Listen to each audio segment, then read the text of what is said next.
El tema que vamos a ver ahora es cinética química. ¿Por qué en la imagen aparece un relojito con elementos de laboratorio? Bueno, porque justamente la cinética química es el área de la química que estudia la velocidad con que transcurren las reacciones químicas, es decir, si se realizan rápida o lentamente. Hay ciertas reacciones químicas que se producen muy rápido, en el orden de los 10 a la menos 12, 10 a la menos 6 segundos, como por ejemplo la fotosíntesis y las reacciones nucleares en cadena. Pero hay otras reacciones, como por ejemplo la transformación del grafito en diamante, que dura millones de años. Nos ayuda la cinética química a encontrar la forma de acelerar ciertas reacciones químicas, como por ejemplo la síntesis del amoníaco o la síntesis del yoduro de hidrógeno, o retrasar algunas otras reacciones, como por ejemplo la corrosión del hierro o la descomposición de los alimentos o la madera.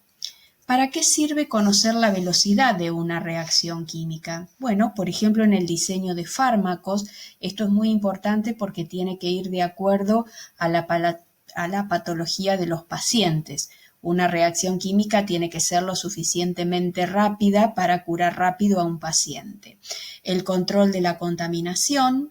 Y fundamentalmente a nosotros lo que nos interesa es la aplicación en la industria, nos permite aumentar el rendimiento de las reacciones usadas en los procesos industriales. ¿Cómo vamos a definir la velocidad media de una reacción? Vamos a suponer que reactivos se transforman en productos, definimos la velocidad media como la variación de la concentración de los productos en una variación de tiempo. También se puede hacer en base a la concentración, a la variación de la concentración de los reactivos. En este caso, como al suceder una reacción química, los reactivos finales son menores que los reactivos iniciales, significa que esta variación de concentración de reactivos va a ser negativa. Entonces, para que la velocidad no sea negativa, se le pone un signo negativo a la velocidad media. Es decir, porque hay un consumo de reactivos durante la reacción química. Y también podemos hablar de una velocidad instantánea que está dada por el diferencial de la variación de concentración sobre un diferencial de tiempo, y en el caso de los reactivos, sobre el diferencial de la concentración de reactivos sobre diferencial de tiempo. ¿Qué es lo que sucede en una reacción química a medida que transcurre el tiempo? Los reactivos lentamente, o según cómo sea la reacción, se van transformando en productos. Si nosotros pudiéramos graficar lo que acabamos de decir, podemos hacer una gráfica en ejes cartesianos donde tenemos la variación de la concentración en función del tiempo. Y vemos que se generan dos gráficas. En una hay una gráfica que va disminuyendo en función del tiempo y otra gráfica donde la concentración va aumentando en función del tiempo. Y para que sea compatible con lo que acabamos de decir en las imágenes de arriba, lo que es colorado corresponde a la concentración de los productos y lo que está en color negro corresponde a la disminución de la concentración de los reactivos en el tiempo, cosa que es lógico con lo que hemos venido estudiando de química hasta el momento. Si nosotros quisiéramos saber la velocidad en un determinado tiempo, necesitaríamos, por ejemplo, conocer la concentración en ese tiempo. Vamos a suponer que la concentración es 1 molar de un producto y queremos saber en los 20 segundos cuál es la velocidad de la reacción. En ese caso se hace el cociente y vemos que la velocidad es 0,05 molar sobre segundo, es decir, es una velocidad instantánea. Si lo analizamos matemáticamente, podemos decir que la pendiente de la tangente en un tiempo dado da la velocidad instantánea. Es decir, que vamos viendo cómo disminuye la concentración de los reactivos y cómo va aumentando la concentración de los productos hasta que permanecen constante y finalmente se va a agotar la reacción química. ¿Qué nos dice la teoría de las colisiones? Colisiones son los choques que existen entre moléculas o átomos o iones. Vamos a ver el efecto de la concentración de los reactivos. Las reacciones químicas suceden como resultado de las colisiones entre moléculas, iones o átomos de reactivos. Se rompen algunos enlaces, se reacomodan y se forman otros generando los productos.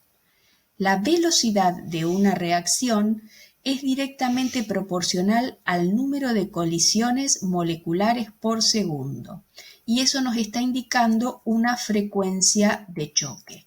Si tenemos 4 moléculas va a ser una determinada frecuencia, si vamos aumentando las moléculas van aumentando la frecuencia de los choques. Es decir, que si vamos a analizar la velocidad versus concentración, podemos decir que al duplicar el número de moléculas aumenta el número de colisiones.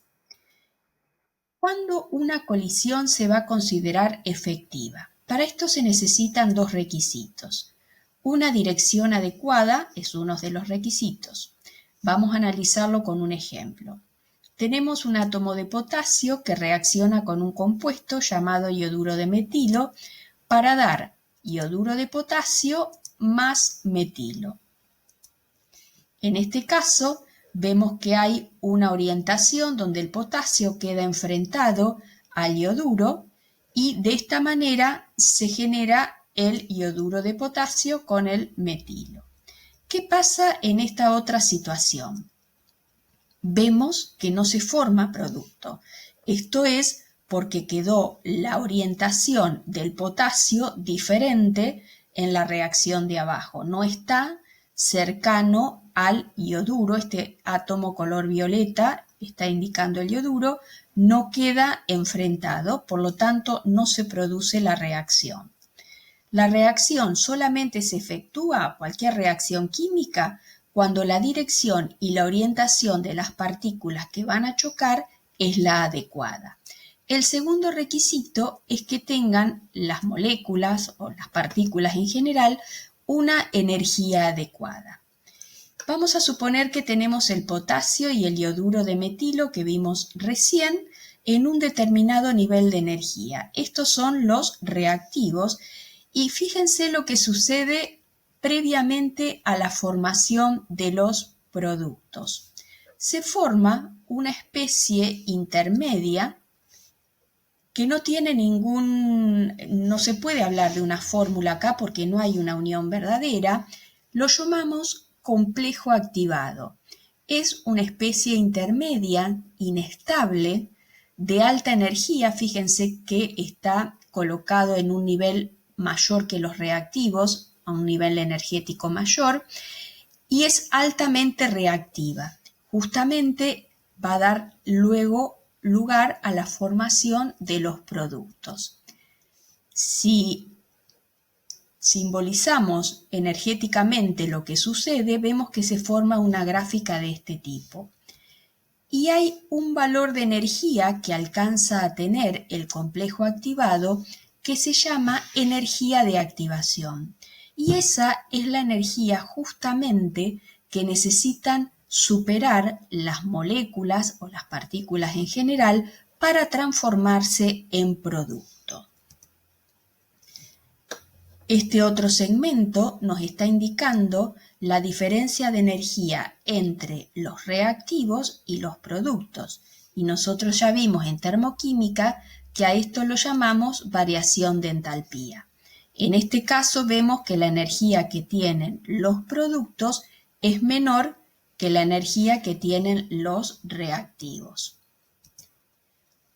¿Qué podemos decir de la relación entre la velocidad de reacción y la estequiometría? Es decir, entre el vínculo entre reactivos y productos. En este caso tomamos una reacción sencilla para que sea más sencilla visualizar la fórmula, donde un reactivo A con A moles se transforma en un producto B con B moles. Y podemos relacionar la estequiometría con la velocidad de dos maneras distintas. A una forma la llamamos velocidad por igualación de términos y a otra forma la llamamos directamente relaciones estequiométricas. ¿Cómo hacemos esta asociación? Hay una formulita que nos dice que la velocidad de una reacción es la inversa del coeficiente estequiométrico, ya sea del reactivo, como en este caso, variación de concentración de reactivo sobre delta tiempo. Esto no varía porque esto lo vimos hace un ratito en velocidad. Y también es igual a 1 sobre la inversa del coeficiente estequiométrico de otro de sustancias intervinientes que puede ser uno de los productos. Es decir, que si tenemos más reactivos o más productos, estos términos van a ir aumentando. Entonces, con esta fórmula vinculamos la velocidad ya sea en base a los reactivos o en base a los productos. En el otro ejemplo, consideramos directamente la interpretación estequiométrica de la reacción. Decimos que se consumen A moles de A para formar B moles de B. Vamos a explicar esto que acabamos de decir con un ejemplo. Este ejemplo pertenece a la práctica de cinética química y es el problema número 5. La velocidad de reacción formulada por la ecuación química es 6 por 10 a la menos 3 mol sobre litro segundo, cuando se la expresa en función de las cantidades consumidas de ozono. ¿Cuál será la velocidad de esa reacción expresada en función de las cantidades del oxígeno formado? Bueno, acá hay una reacción química que es la transformación de ozono en oxígeno. Y nos dan como dato que la velocidad de consumo de ozono es igual a 6 por 10 a la menos 3 mol sobre litro segundo. Recuerden que mol sobre litro, eso es molaridad. Entonces, con estos datos vamos a aplicar la fórmula de velocidad por igualación de término. Vamos a resolverlo de esa manera y luego lo vamos a resolver con las relaciones estequiométricas. Aplicando esta fórmula, tenemos como dato la velocidad en función del oxígeno y nos piden como dato, nos piden resolverlo en función del oxígeno. Reemplazamos por la velocidad en función del ozono, que es 6 por 10 a la menos 3 mol sobre litro por segundo, multiplicando por el coeficiente estequiométrico del ozono, que es 2, pero es la inversa, y luego lo igualamos al otro término que corresponde a la velocidad en función del oxígeno. Y ahí, procediendo matemáticamente, nos da que el valor de la velocidad de producción de oxígeno es 9 por 10 a la menos 3 mol sobre litro segundo. Para resolver el ejercicio planteado en base a las relaciones estequiométricas, tenemos que considerar que el volumen y la variación de tiempo es constante, porque en realidad acá en el ejercicio no nos dice nada que se varíe el volumen y el tiempo. Y decimos que 2 moles de oxígeno, trabajamos solamente con los moles, por eso es relación estequiométrica. 2 moles de ozono generan 3 moles de oxígeno. Por lo tanto, 6 por 10 a la menos 3 moles de ozono van a generar 9 por 10 a la menos 3 moles de oxígeno. Y el valor es exactamente igual. Dentro de los factores que afectan la velocidad de una reacción química, tenemos la naturaleza de las sustancias reaccionantes. Por ejemplo, el caso que vimos del el grafito que se convierte en diamante. Eso tiene que ver con las propiedades de las sustancias. Superficie de contacto, concentración de las sustancias reaccionantes, catalizadores y temperatura del sistema. Lo que ustedes van a ver en la parte de laboratorio son los 3 primeros efectos y lo que vamos a ver acá en esta diapositiva son los catalizadores y la temperatura del sistema. Vamos a analizar primero cómo se comportan los catalizadores. Lo que hacen es disminuir la energía de activación dado que generan un camino alternativo de menor energía. También hay que tener en cuenta que los catalizadores no forman parte de las reacciones químicas, o sea que no se consumen durante la reacción química. En el caso de la gráfica de la energía de activación, la que vimos hace un ratito, este sería el ejemplo de una reacción sin catalizar. En cambio, el catalizador lo que hace es disminuir esta energía de activación para que haya más moléculas o partículas que puedan alcanzarla. Facilita la reacción química. Nosotros en el laboratorio lo hacíamos con la descomposición del agua oxigenada, tomábamos agua oxigenada 20 volúmenes y le agregábamos el dióxido de manganeso que actuaba como un catalizador y lo que veíamos era que para un delta tiempo que era de 2 minutos se generaba mayor cantidad de oxígeno, mayor volumen de oxígeno en una cuba gasométrica cuando trabajábamos con un catalizador. Vamos a estudiar un poquito lo que es el proceso Haber, que es un proceso para la síntesis de amoníaco. Recuerden que el amoníaco tiene muchos usos en la industria, desde fertilizantes a explosivos, bueno, varios usos. Esta es una reacción exotérmica que es muy lenta a temperatura ambiente y consiste en la unión del nitrógeno con el hidrógeno para dar amoníaco. ¿Qué es lo que sucede? Tenemos las moléculas diatómicas de nitrógeno e hidrógeno que se juntan para formar el amoníaco. Estas moléculas se van a unir a la superficie del catalizador, en este caso usamos un catalizador sólido, y lo que hacen estas moléculas diatómicas es recostarse sobre la superficie del catalizador y hay que tener en cuenta que esto no es una reacción química, sino que es solamente una adsorción sobre el catalizador para después generar las moléculas de amoníaco más fácilmente. ¿Qué es lo que sucede en esta imagen del centro?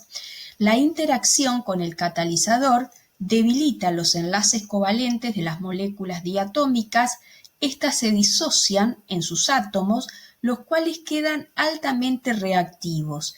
Entonces, esa gran reactividad que tiene favorece la combinación, la unión entre ellos para formar amoníaco. Esta síntesis de amoníaco, el proceso Haber, como es muy lenta a temperatura ambiente, se realiza a 500 grados centígrados y se utiliza un catalizador sólido que es una mezcla de hierro, óxido de potasio y óxido de aluminio. Vamos a ver en cuanto a la síntesis del amoníaco, cómo serían las gráficas, porque ustedes tienen ejercicios en la práctica de cinética química referido a estas síntesis del amoníaco. Tenemos los reactivos nitrógeno e hidrógeno que tienen una dada energía, luego se generará un complejo activado más energético para finalmente generar el producto que es el amoníaco. Este segmento, que es la energía entre los reactivos y el complejo activado, es la energía de activación de la síntesis del amoníaco. Luego tenemos otro segmento donde se indica la diferencia de energía entre reactivos y productos, y esto ya lo vimos en termoquímica, que es la variación de entalpía. Fíjense que los productos tienen menor energía que los reactivos. Esto se puede ver en la gráfica. Y esto nos da una diferencia negativa, por lo tanto, la síntesis del amoníaco, como acabamos de ver, es una reacción exotérmica. Vieron que en la diapositiva anterior la variación de entalpía era negativa.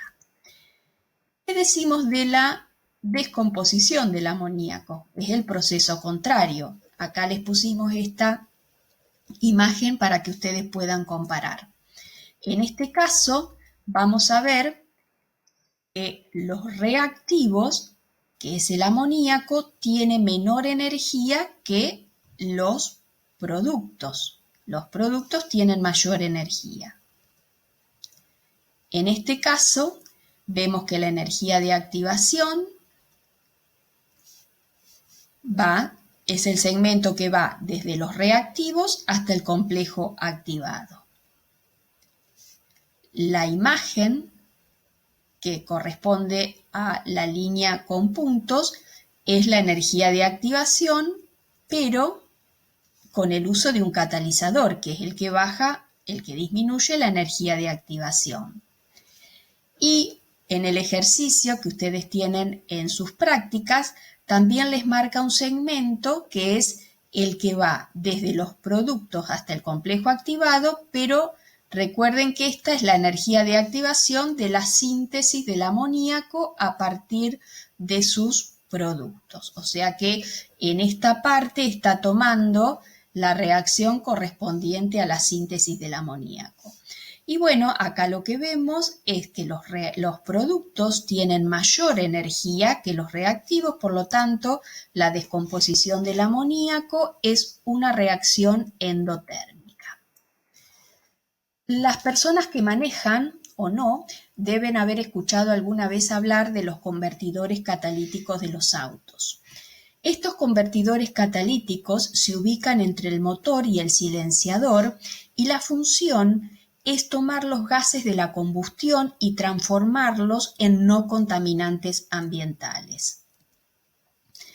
Es decir, cuando se produce, los autos se enciende el motor, hay una serie de reacciones químicas que en un primer momento, cuando los autos se fabricaron, no se tuvieron en cuenta, pero que contaminaban el ambiente.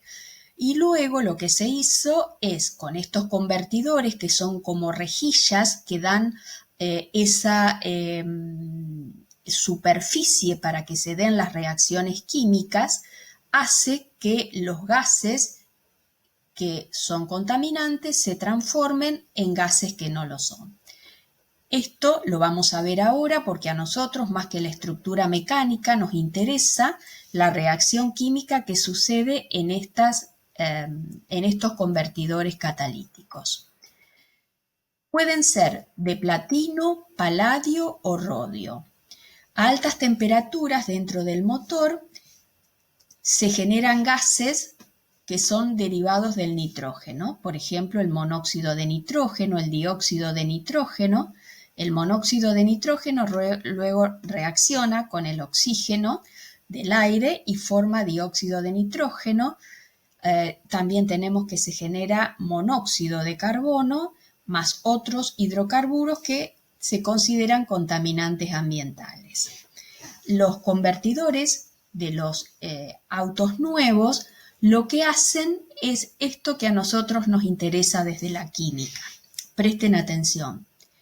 Se oxida el monóxido y los hidrocarburos hasta dióxido de carbono y agua, que no son contaminantes. Y por el otro lado, estos convertidores permiten que el monóxido de nitrógeno y el dióxido de nitrógeno se reduzcan a nitrógeno y oxígeno. Lo que está en colorado es lo que es contaminante y lo que está en verde es el producto que va a salir del motor del auto y que no va a contaminar el medio ambiente. ¿Cuáles son esas reacciones químicas? El contaminante monóxido de carbono reacciona con el oxígeno para dar dióxido de carbono.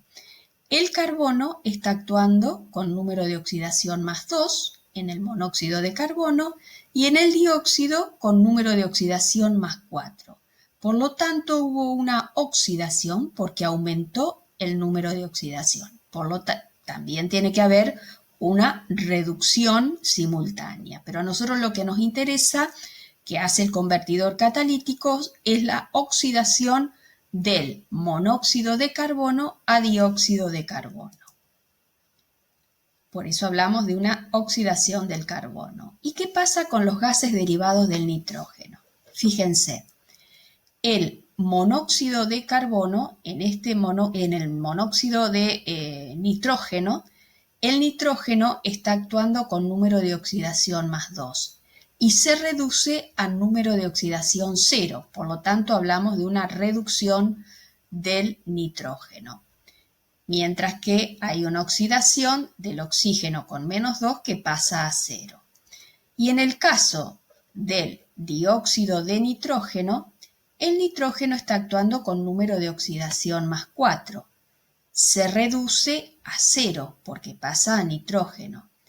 Y la oxidación redox, hay una oxidación simultánea con la reducción, es el oxígeno que está con número de oxidación menos 2 que pasa a 0. Hay una oxidación. Pero como a nosotros nos interesa el nitrógeno, decimos que el nitrógeno se reduce a nitrógeno 0 en los dos casos. Podemos hablar de la temperatura. Algo vimos ya cuando vimos líquidos, que al aumentar la temperatura aumenta la energía cinética de las moléculas y hay mayor número de ellas con la energía necesaria para producir choques efectivos. Si nosotros tenemos que cocinar a 100 grados centígrados, que es la temperatura en que hierve el agua, tenemos que hervir un huevo, vamos a demorar 10 minutos. Y se acuerdan que vimos en la montaña que al disminuir la presión, había una disminución también de la presión de vapor y que el agua hervía a 80 grados centígrados. Bueno, ahí vamos a necesitar 30 minutos. También una forma efectiva de almacenar alimentos es a temperaturas bajo cero. Este es el fundamento del uso de los freezer, que disminuye la velocidad de descomposición bacteriana. Esto sería una forma de vincular la temperatura con las reacciones químicas. A veces que se quiere acelerarlas y en otros casos se quiere detener la reacción química. Bueno, a seguir estudiando química que ya nos queda poco.